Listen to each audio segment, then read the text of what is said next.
I am going to dismiss the children, the kid bencher, at this time. And I'm going to invite Ivan up, and he's going to read our scripture this morning. And so we'll do that at this time.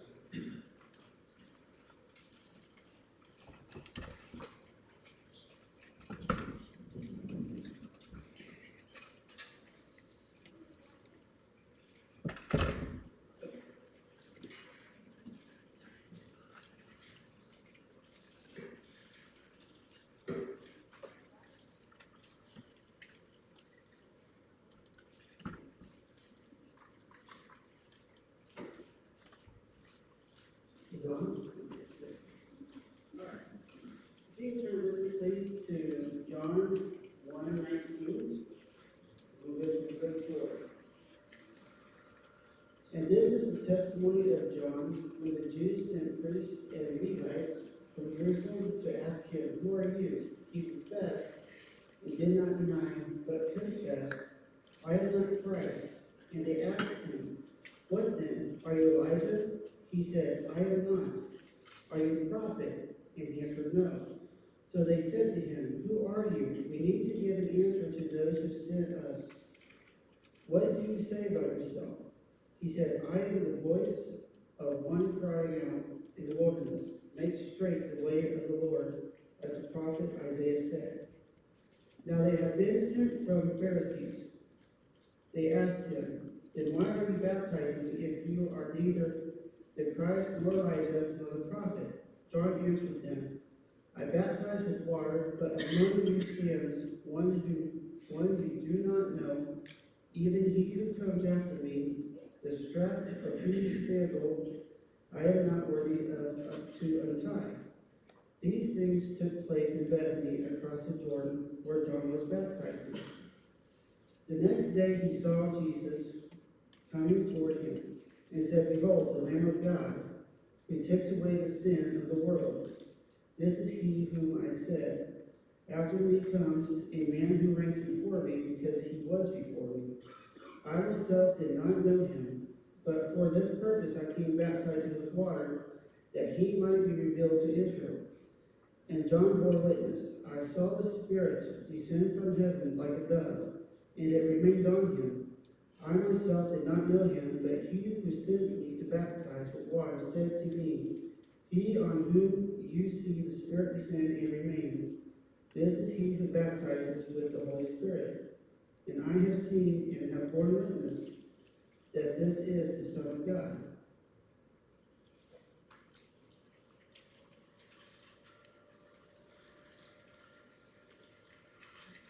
Now I'm going to read 3:22 to 30.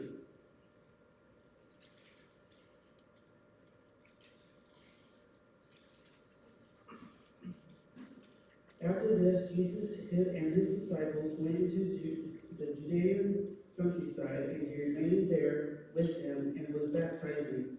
John also was baptizing at Aenon near Salem, because water was plentiful there, and people were coming and being baptized, for John had not yet been put in prison. Now a discussion arose between some of John's disciples and a Jew over purification.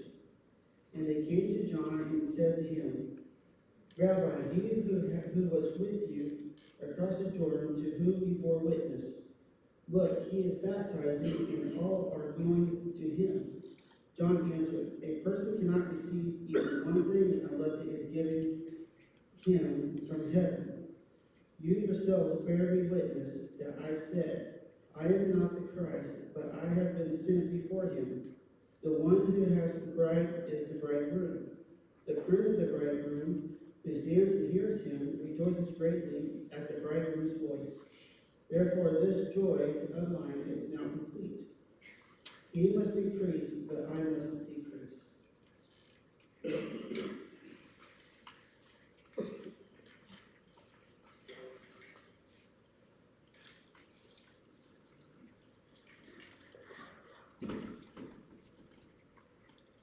Joe reminded with us last week that the purpose of John writing these words And so that you and I we might believe in the Christ, and by believing we might have life in his name. And so that's one of the things that's good to remember as you read through John. But the bottom line is God wants you to have life. Now, you can lose your house, you can lose your car, you can lose your job, you can lose a lot of things. But when you lose your life, I think we'd all agree that's the most important thing we have is life. And it only makes sense that if God deeply cares about us, that he would come to bring us the very thing that we value the most.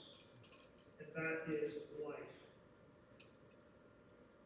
Well, this morning as we walk through the book of John, we're hitting upon this character by the name of John the Baptist. If I would ask you to name, if you had walked in here today and they said, what's the greatest character in the Bible? I don't know if any of us would have said John the Baptist. I just have a feeling we would have picked David or Moses or Elijah or somebody else.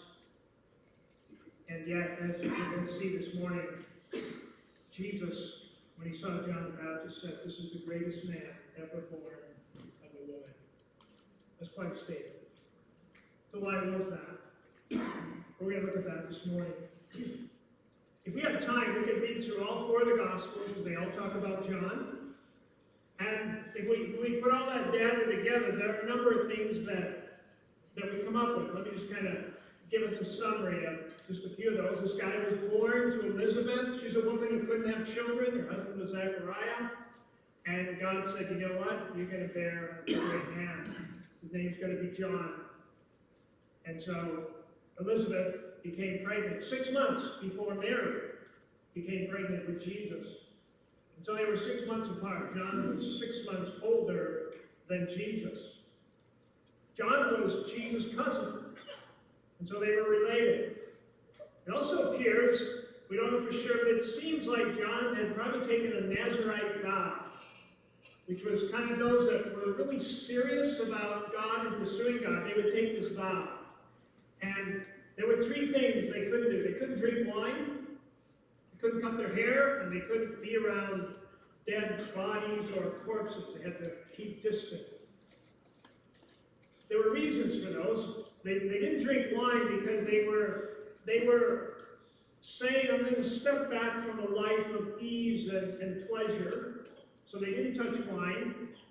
They weren't around dead bodies because their life represented in pursuit of God the incorruptible. And so they would stay away from corruptible things. And the hair was a symbol, as with Samson, of the power of God upon their life. He wore an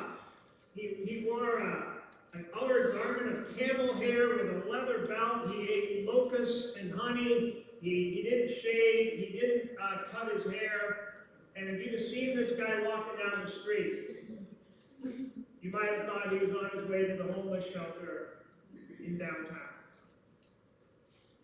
So on the one hand, you would think this might be somebody that people would kind of stay away from or relegate as being a little weird or a little off the edge. And yet, the text tells us he came in the same anointing and power as Elijah. Imagine that. Remember Elijah? He's a guy that calls down fire from heaven and consumes the sacrifice when he took on the hundreds of prophets of Baal.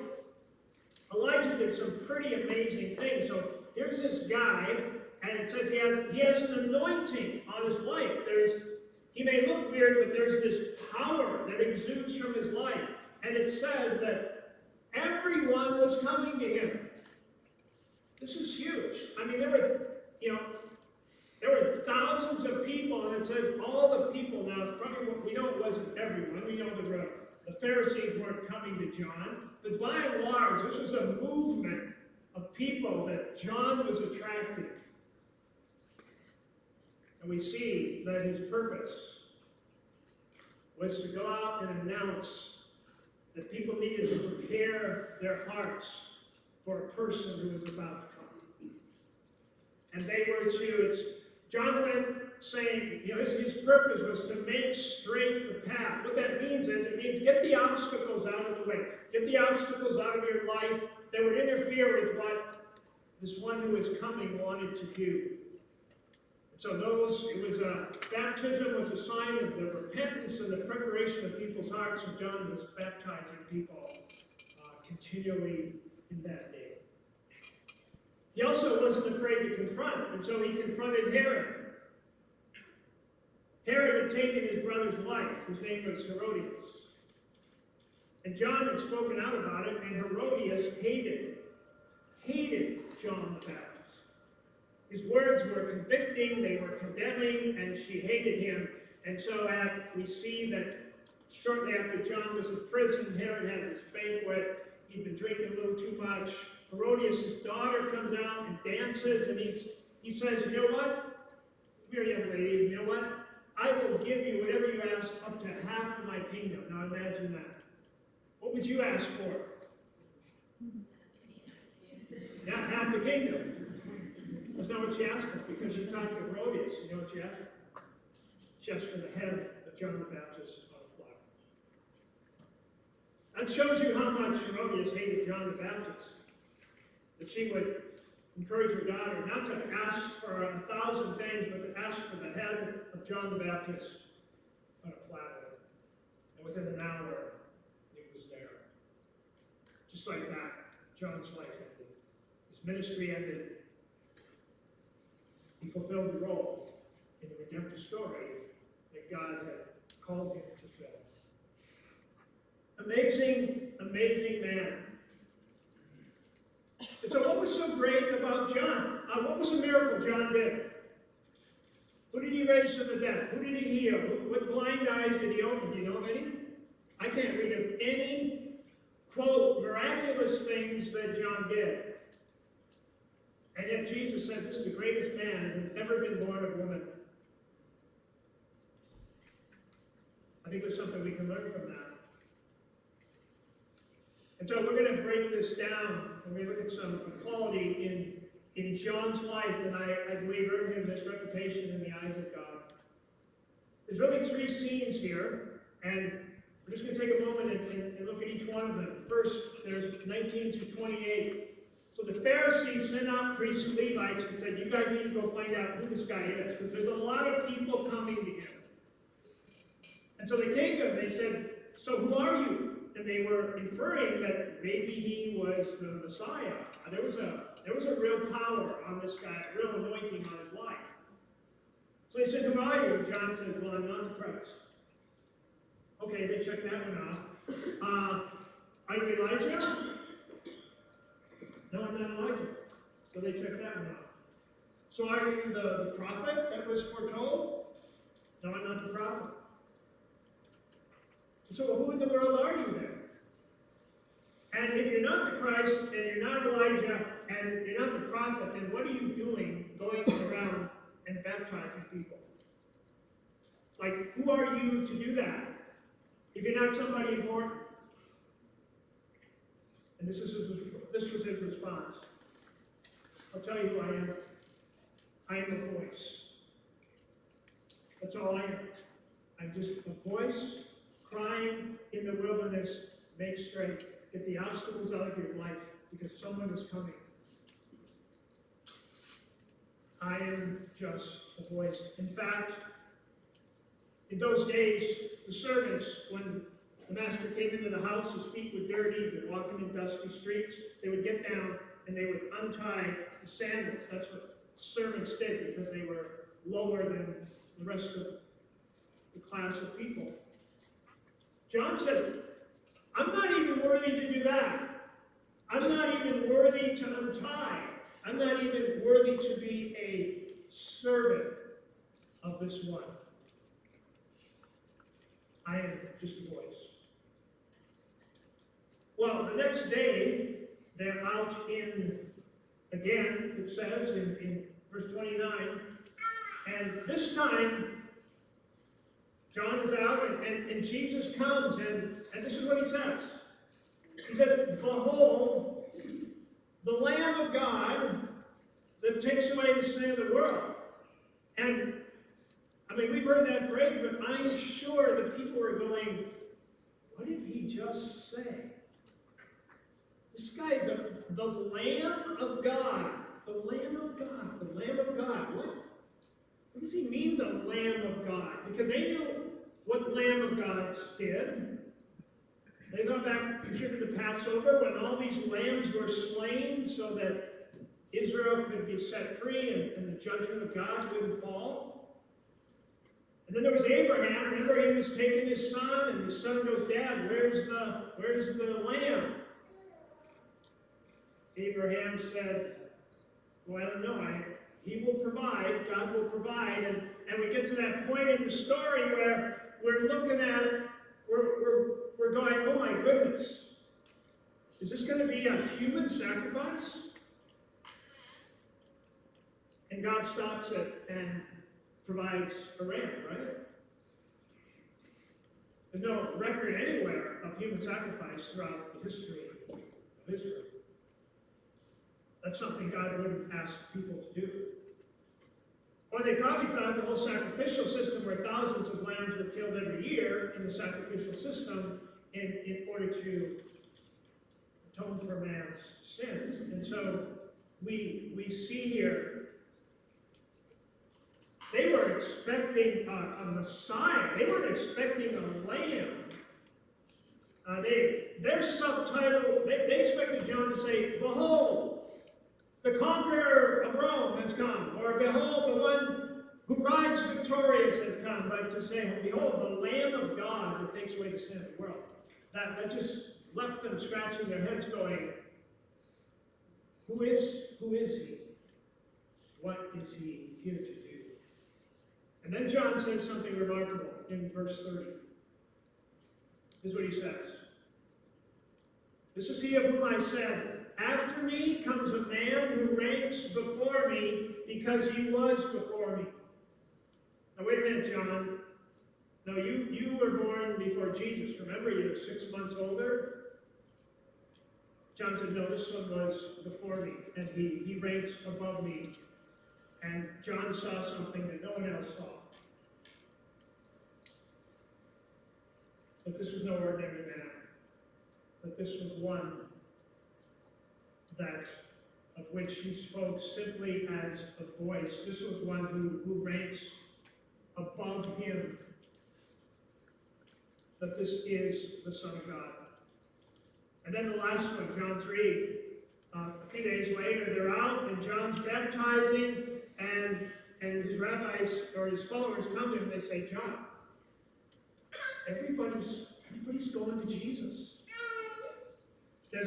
Your popularity is starting to wane. Everybody's leaving your church and going over here.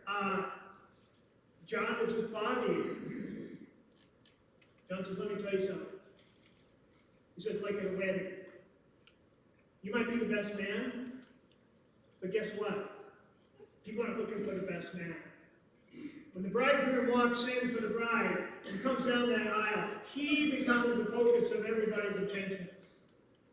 He is the one that everyone gets excited about. John's going, I'm not the bridegroom. I'm just someone in the wedding party. I'm not the focus of this thing. And so we see these words.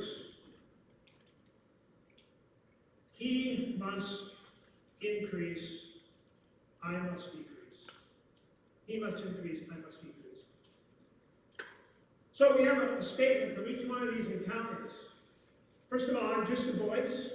Number two, he reigns before me. Number three, he must increase, I must decrease. Do you see a pattern there?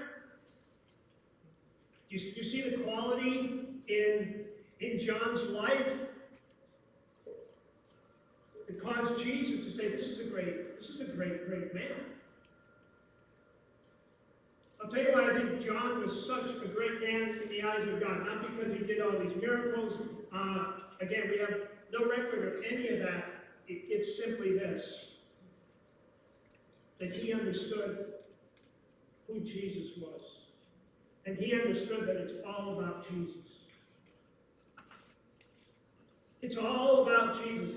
The whole purpose of John's life from when we hear to when his life ends is about elevating Jesus. Is that the purpose of your life? When we get up today, is our lives, is it all about Jesus? Do we just have this hunger to elevate him, to lift him up, to point people to him? We see that John plays out this, the spotlight's on him for just such a brief time, and then at age 30, his life ends. But you know what? He runs the race God set before him. He'll go down as one of the greatest people in history. Why? Because he pointed people to Jesus. So how do we apply? How do we apply this text to our lives? People have a lot of thoughts about Jesus. And there's a lot of people today that would disagree with John, that don't have the same perception of Jesus that John did. Let me just show you, this is about a minute and a half clip.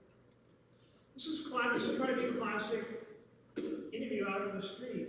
And listen to people's response to who is Jesus.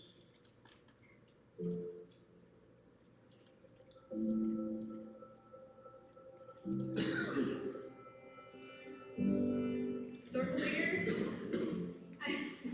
I think he was just a person. I don't know. Just a normal person like us. He was a selfless person. I have no clue. He was a man. I think he was a marketing genius because he got people to believe him. I don't think he's the son of God. I don't believe that at all. If David Copperfield was in the day of Jesus, he would be Jesus. I'm pretty sure he existed. Like, I'm not gonna say that he didn't exist. He was God's son, but so was Gandhi, and so was Muhammad, and so was, we're all God's children. Jesus is someone I pray to. Well, Jesus is my Lord and Savior. And he, to me, is the symbol of his ultimate forgiveness and ultimate love. He's sort of that constant figure in my life. Jesus is also Isa in Arabic, and he was a messenger as well. He was just extremely enlightened, religiously and morally. Was somebody that just tried to impart wisdom on others and make the world a better place. I think he saw something that a lot of people didn't see and still don't see in others. And I think that's just a lot of love and hope. Jesus sort of seemed like an ominous figure. He was gone, and it was hard to relate to him. But I think as I've grown in my faith a lot, I've really started to see Jesus as my closest friend.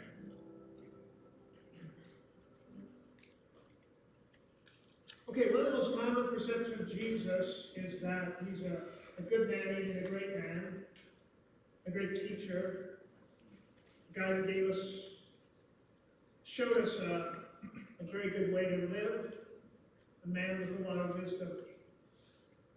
And I just want to suggest to you this morning that option does not exist. Unless you want to discredit the words of the New Testament and say that what the New Testament quotes Jesus as saying, he really did not say. If you do believe that the New Testament does record the words of Jesus, then that option is not available to us. Listen to what he said, and I'll put it this way. What if I stood up before you this morning and said these things? So here's one. Before Abraham existed, I was. I existed before Abraham. Here's another one.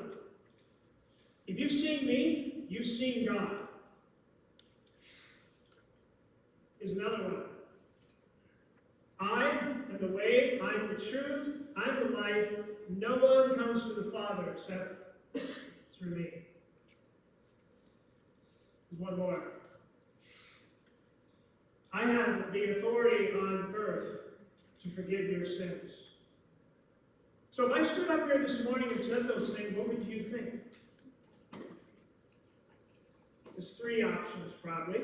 C.S. Lewis popularized these, right? You'd say, you know what, that guy's deluded.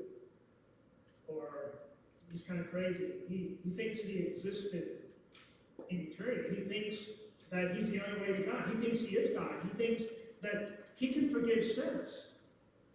That guy's crazy.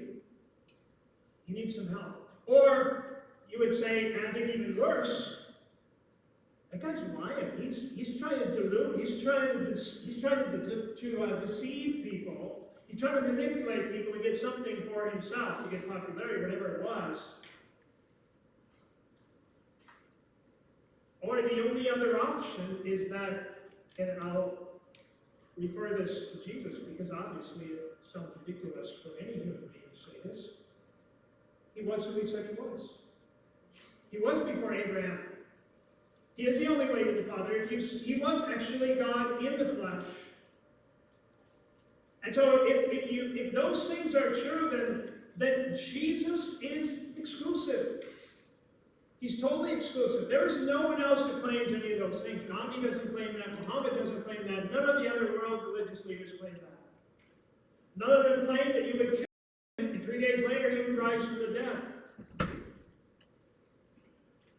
Every other world religion, you take out the one who was a leader or a prophet in that, you take it out and it still goes on. It still functions. Christianity, it doesn't happen.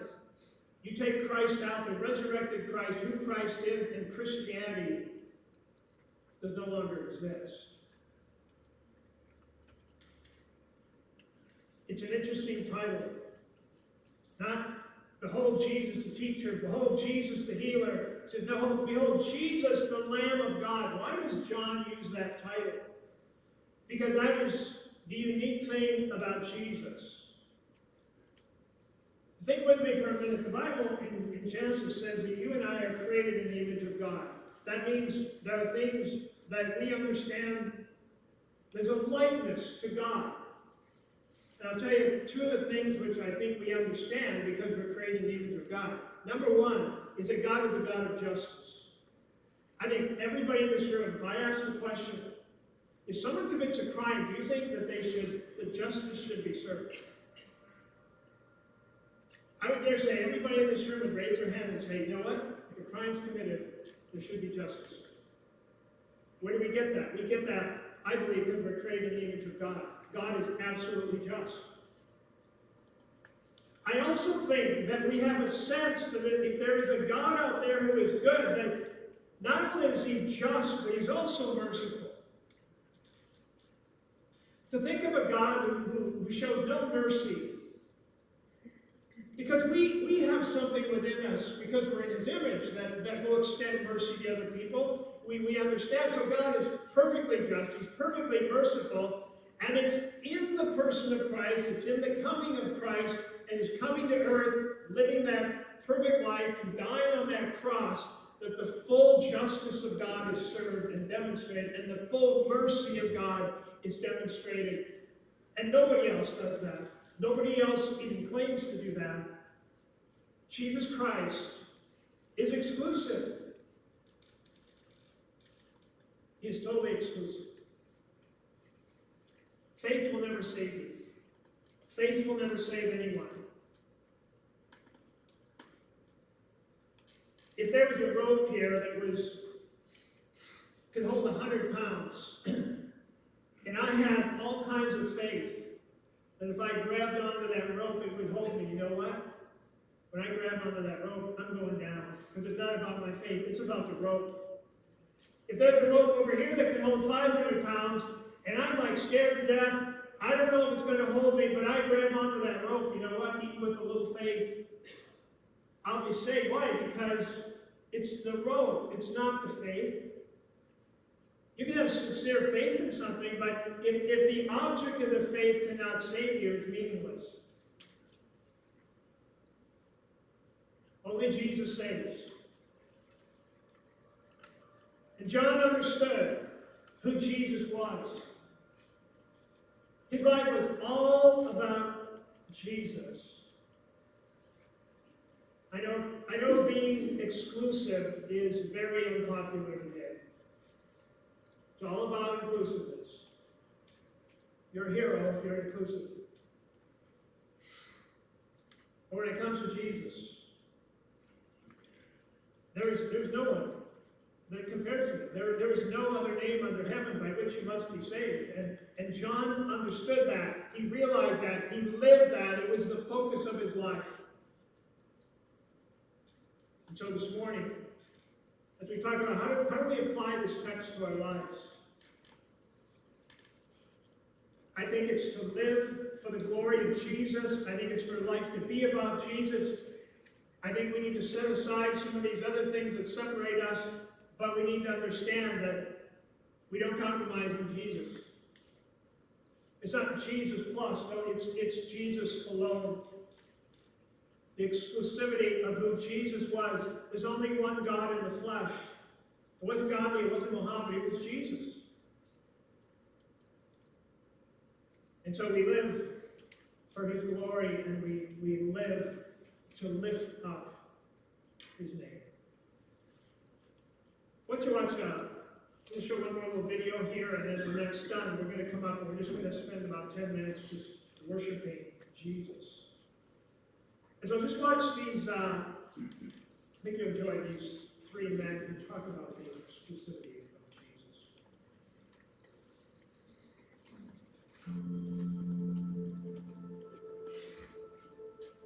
I would speak to my friends who are atheists and agnostics. I have not had a moment where they would shut me down because I talked about Jesus. People throw rocks at me for talking about the church, but not Jesus. Oftentimes I find Jesus there. He's already there before me in the studios, in the backstages, with dancers and actors. He's already there in the conversation. He's already in their bones. And my practice has been to go and look for him. I realized this historic figure of Jesus was no longer just this historic figure, but he was the one who was calling me all along through my creativity. And he wanted to reveal himself to me into a way that I could understand. When Jesus says, I am the truth, I am the way, truth, and the life. Actually, to me as an artist, he is actually claiming to be the author of life. And he's actually not only doing that, but he's saying that we are his artwork. Imagine if there were a man who's making all these claims about himself, and then imagine that, okay, he's not God, he's not, the Messiah, so it kind of makes him crazy. But he doesn't sound crazy. But why would he make these claims that he can forgive sin, that he can do all these amazing things, okay, he's not crazy, well then what, then he's a liar? He doesn't sound like a liar. He's saying these beautiful things. He sounds like a beautiful, authentic person with incredible wisdom. So it feels like the only option is to say, he is who he says he is. That's where your logical thoughts take you. But there's more to this than logic. Believing that Jesus is God is one of those things that at the end of the day, God has to sort of reveal it. At this point, I do know that it's true, but I don't expect other people to accept it. I think that they have to think it through for themselves. I would encourage them to think it through because it's kind of important. If you look at the men and women in the Bible, they all come back to this one simple statement. The love of Christ compels me. Not their love for Christ. Christ's love for them. The love of Christ compels. That's the spectacularness of who he is. And that's what he wishes to do in and through each of us.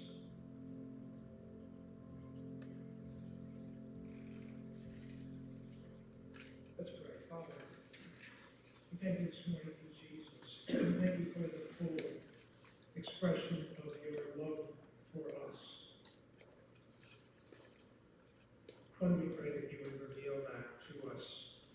deeper and deeper ways. That we might understand more deeply how profound you are, Lord Jesus, that we might, as your word tells us, realize that in you we live and move and have our being, that you are the one through whom everything was created, you are the one that sustains everything, and that there is no one that even comes close to comparing with you. That you truly are God, that you are the author of life itself. And so this morning, Father, as we spend these last minutes, it just seems appropriate that we spend this time just worshiping you. And we pray as we sing the words of these songs, that you'd reveal yourself to us, who you are, and what you've done, and what you're doing, and just the greatness